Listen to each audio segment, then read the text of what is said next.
This is Terry from TC Tech, and we're going to remove some tree sap from a Jeep Cherokee today. This is a quick technique to get tree sap off of your car. First thing we're going to do is we're going to spray it with Goo Gone adhesive remover. Now using a paper towel, we're just going to rub on that tree sap,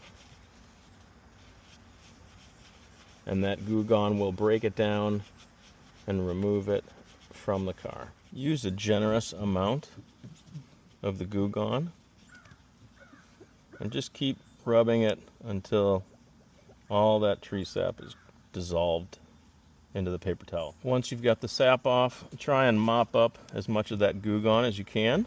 And to finish up, we're going to spray some Windex on the vehicle. That will get your car window back to looking spotless. There you go. Thanks for watching. Check out the description for more information and hit that subscribe button if you'd like to see more videos.